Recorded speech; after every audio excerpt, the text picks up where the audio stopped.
Dans cette leçon, nous allons étudier les différentes propriétés de background. En CSS3, la propriété background s'est vue dotée de plusieurs nouvelles propriétés. Nous avons background clip, background origin, background size, et puis ce qu'on pourrait appeler un background multiple que nous verrons à la fin de cette leçon. Pour travailler ces différents backgrounds, nous allons modifier légèrement notre document qui est actuellement à l'écran. Pour cela, nous allons supprimer l'image, nous allons conserver uniquement le texte et nous allons placer en fait notre image en arrière-plan de ce texte. Je vais donc commencer par modifier mon document, donc article, tout ça, nous le supprimons. Là.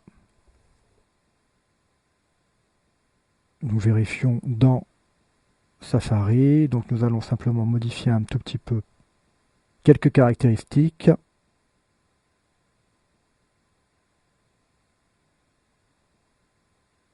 Nous allons supprimer large, margin right 10 pixels. Nous allons ajouter un padding de 10. Supprimons le float left. Nous allons ajouter à cet élément une bordure. Par exemple, une bordure pointillée. De taille 10 pixels. Et de couleur grise.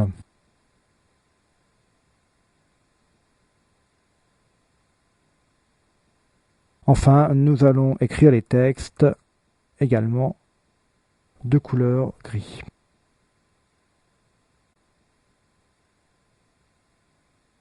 Enregistrons. Paris, voilà.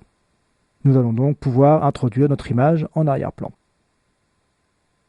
Dans un premier temps, nous allons voir la propriété background origin. Pour cela, nous allons incorporer à l'intérieur de notre zone une image à l'aide de la propriété background, puis URL. Nous allons chercher une image qui est placée dans le dossier image, crocus-bg3.png. Nous ne souhaitons pas qu'elle se répète, donc no repeat. Et nous souhaitons ajouter également en arrière-plan une couleur. Donc nous allons ajouter une couleur qui ressemble à la couleur du crocus, donc 66. Voilà. Nous allons vérifier dans un navigateur. Donc nous avons bien l'image qui est placée en arrière-plan et la couleur qui suit ensuite cet élément. La couleur suit et passe sur l'image car c'est une image PNG avec de la transparence. Nous constatons également que l'image s'arrête au niveau de la bordure et que la couleur, elle, violette, passe à l'intérieur de la bordure. Nous allons donc voir la propriété background origin. La propriété background origin est utilisée dans le mode de calcul de la propriété background position d'un fond dans une zone. Background origin est donc utile pour les images d'arrière-plan. Background origin a trois valeurs, border box, padding box et content box. Border box place le fond par rapport au bord au gauche de la bordure. Padding box place le fond par rapport au bord au gauche du padding. Et content box place le fond par rapport au bord au gauche du contenu. Nous allons utiliser dans un premier temps content box, donc background, origin, avec la propriété content box. Nous allons voir dans le navigateur. Donc avec cette propriété content box, l'image se place par rapport au bord au gauche du contenu, donc immédiatement situé après le padding. Si on remplace content box par border box, Nous enregistrons et vérifions dans un navigateur. Dans le cas présent, l'image commencera immédiatement au début du border. Ainsi, elle passera même en arrière-plan du border. Pour terminer, la propriété padding box. L'image commence immédiatement après le border.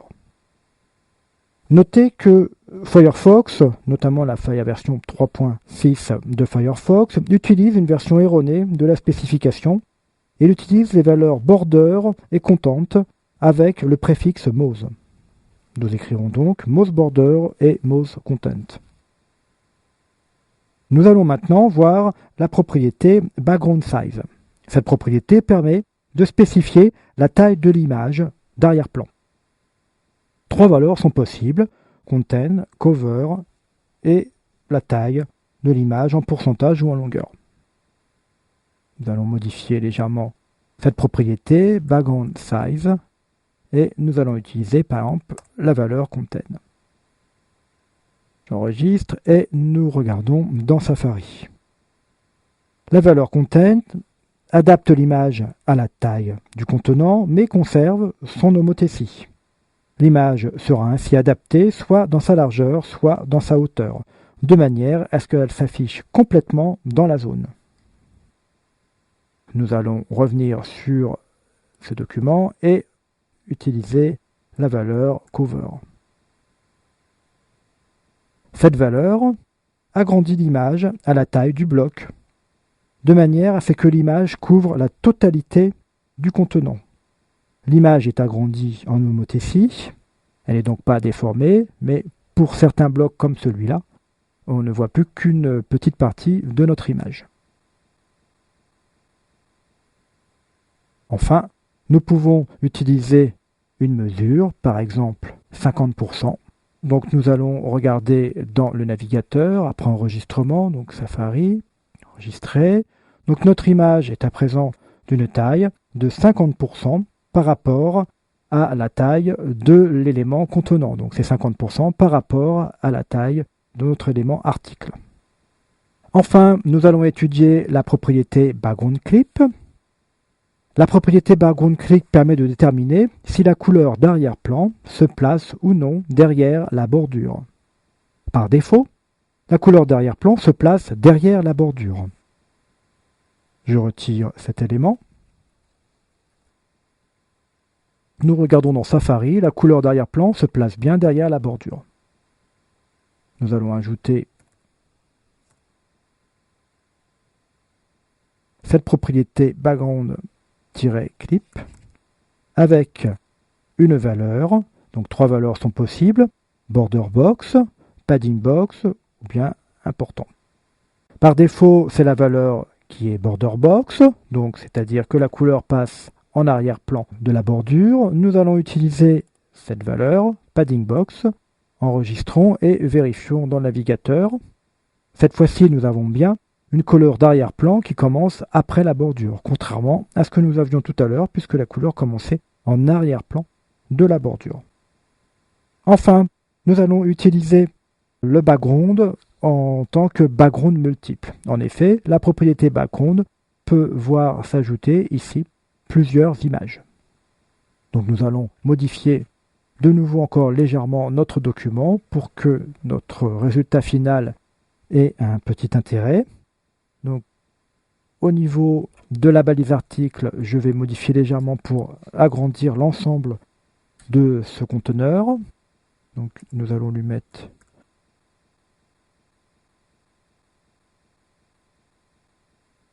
margin right de 0, un padding de 10, une border, nous allons supprimer notre border comme celui-là, nous allons mettre un border solide de 10, 33, une couleur grise, un background color d'une autre couleur,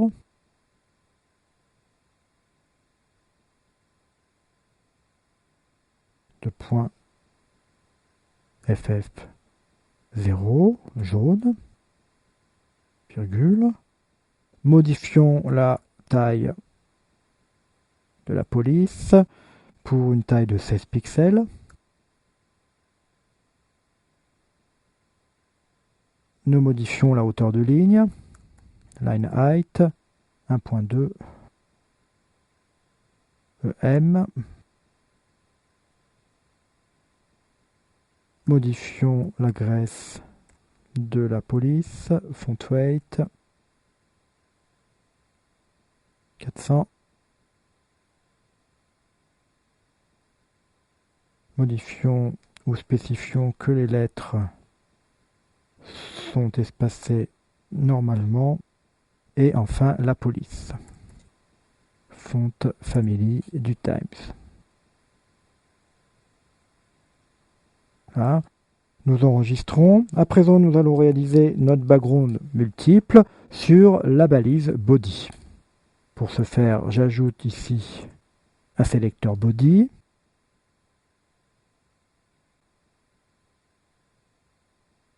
Pour lequel j'ajoute une propriété background.